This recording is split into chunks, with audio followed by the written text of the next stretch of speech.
TDS ना என்ன income tax ना என்ன இது ரெண்டுக்கும் என்ன வித்தியாசம் எக்ஸ்பீரியன்ஸ் ப்ரொஃபஷனலுக்கும் ஐடி பத்தி நல்லா தெரிஞ்சவங்களுக்கும் இது ரொம்ப சிம்பிளான क्वेश्चनா தெரியும் இந்த வருஷம் நிறைய பேர் இன்கிரிமென்ட் வாங்கி டாக்ஸபிள் ஸ்லாப்புக்குள்ள வந்திருப்பீங்க நிறைய பேர் ஜாப்ல ஜாயின் பண்ணி டாக்ஸ் பேயரா ஆயிருப்பீங்க நீங்க தெரிஞ்சிக்க வேண்டிய முக்கியமான விஷயங்கள் என்னன்னா எப்ப ப்ரூஃப் சப்மிட் பண்ணனும் எப்ப வந்து அதுக்கான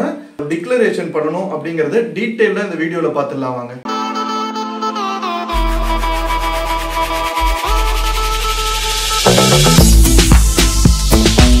TDS को इनकम टैक्स को பெரிய டிஃபரன்ஸ் இல்ல இன்கம் டாக்ஸ் டிடெக்ட் பண்றதுக்கு ஒரு வழிதான் TDS tax deducted at source அப்படினு சொல்லுவாங்க ஃபார் எக்ஸாம்பிளுக்கு ஒரு पर्सन இருக்காரு அவர் ஒரு கம்பெனில வேலை செய்றாரு அவர் வாங்குற salary taxable slabக்குள்ள வருதுன்னு வெச்சுப்போம் சோ அவரே டைரக்ட்டா இன்கம் டாக்ஸ் டிபார்ட்மென்ட்க்கு டாக்ஸ பே பண்ண முடியும் பிராக்டிகலா என்ன நடக்குதுன்னு பாத்தீங்கன்னா ஒரு எம்ப்ளாயிக்கு கொடுக்க வேண்டிய salaryல இன்கம் டாக்ஸ் அமௌண்ட்ட டிடெக்ட் பண்ணிட்டு ரிமைனிங் அமௌண்ட்ட தான் salaryயா கிரெடிட் பண்ணுவாங்க அந்த எம்ப்ளாயர் என்ன பண்ணுவாங்கன்னு பாத்தீங்கன்னா டிடெக்ட் பண்ண அந்த salary அமௌண்ட்ட டைரக்ட்டா இன்கம் டாக்ஸ் டிபார்ட்மென்ட்க்கு பே பண்ணிடுவாங்க எந்த சோர்ஸ்ல இருந்து வருமானம் வருதோ அந்த சோர்ஸ்லயே இன்கம் டாக்ஸ் அமௌண்ட் டிடெக்ட் பண்ணிட்டு இன்கம் டாக்ஸ் டிபார்ட்மென்ட்க்கு டைரக்ட்டா பே பண்றதுக்கு பேரு தான் TDS னு சொல்லுவாங்க tax deducted at source உங்க salaryல பிடிச்ச TDS அமௌண்ட் எங்க பார்க்கலாம்னு பாத்தீங்கன்னா உங்களோட பே ஸ்லிப்ல கிளியரா இன்கம் டாக்ஸ் னு போட்டுருப்பாங்க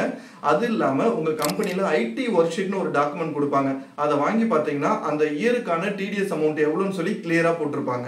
இந்த TDS process actually எப்படி வர்க் ஆகுதுன்னு சொல்லி பாப்போம் ஃபார் எக்ஸாம்பிளுக்கு கரண்ட் ஃபினான்ஷியல் இயர் எடுத்துப்போம் சோ இந்த ஃபினான்ஷியல் இயர்ல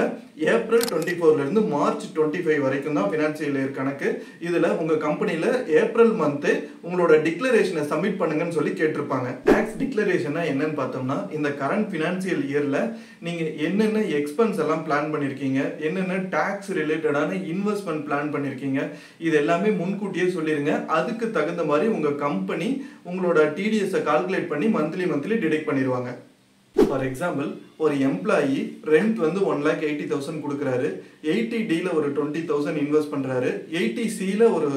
1 lakh இன்வெஸ்ட் பண்றாருன்னு வெச்சுப்போம் இந்த டீடைல் எல்லாமே டிக்ளரேஷன்ல என்டர் பண்ணி கொடுக்கணும் இந்த டைம்ல அவர் எந்த ப்ரூஃபும் கொடுக்க தேவையில்லை அவர் கொடுக்கக்கூடிய டிக்ளரேஷனை பொறுத்து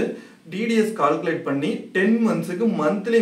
TDS அமௌண்ட் டிடெக்ட் பண்ணுவாங்க டிசம்பர் எண்ட்ல ஆர் ஜனவரி ஸ்டார்டிங்ல எம்ப்ளாயர் என்ன பண்ணுவாங்கன்னு பாத்தீங்கன்னா இந்த ஃபினான்ஷியல் இயர் ஸ்டார்டிங்ல டிக்ளரேஷன் பண்ணிருக்கீங்கல அதுக்கான ப்ரூஃப் எல்லாம் கொண்டு வாங்கன்னு சொல்லி கேட்பாங்க அந்த எம்ப்ளாயி டாக்ஸ் டிக்ளேர் பண்ணப்ப கொடுத்த 80C இன்வெஸ்ட்மென்ட் ப்ரூஃப் அதுக்கப்புறம் பாத்தீங்கன்னா ஹவுஸ் ரெண்டோட ப்ரூஃப் 80D யோட ஹெல்த் இன்சூரன்ஸ் ப்ரூஃப் இது எல்லாமே சப்மிட் பண்ற மாதிரி இருக்கும் கூடவே அவர் வேற ஏதாவது இன்வெஸ்ட் பண்ணிருந்தாலும் அந்த டீடைலையும் சப்மிட் பண்ணணும் அப்ப எம்ப்ளாயர் என்ன பண்ணுவாங்கன்னு பாத்தீங்கன்னா டிக்ளரேஷன்ல கொடுத்த அமௌண்ட்டும் ப்ரூஃபும் மேட்ச் ஆகுதான்னு பார்ப்பாங்க ஒருவேளை மிஸ்மேட்ச் ஆச்சுன்னா TDS ரீகால்குலேட் பண்ணுவாங்க ரீகால்குலேட் பண்ணும்போது TDS அமௌண்ட் ஏறவோ இறங்கவோ செய்யும்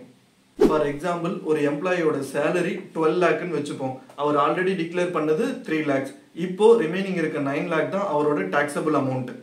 இப்போ டிசம்பர் மந்த் எம்ப்ளாயர் ப்ரூஃப் கேட்கும்போது அவரால 3 lakh இன்வெஸ்ட்மென்ட் பண்ண முடியல வெறும் 2.7க்கு தான் இன்வெஸ்ட் பண்ணிருக்காருன்னு வெச்சுப்போம் சோ அப்போ ரிமைனிங் இருக்க அந்த 30,000 வந்து டாக்ஸபிளா மாறிடும் அவருக்கு ஆல்ரெடி 9 lakh வந்து டாக்ஸபிளா இருந்தது இப்போ 9,30,000 வந்து டாக்ஸபிள் ஆயிடும் அடுத்து வரக்கூடிய ஜனவரி பிப்ரவரி மார்ச்ல இந்த 30,000 டாக்ஸபிள் அமௌண்ட்டா ஆட் ஆயிடும் சோ அதனால TDS வந்து அந்த 3 மந்த்துக்கும் இன்க்ரீஸ் ஆயிடும் ஃபினான்ஷியல் இயர் முடிஞ்ச உடனே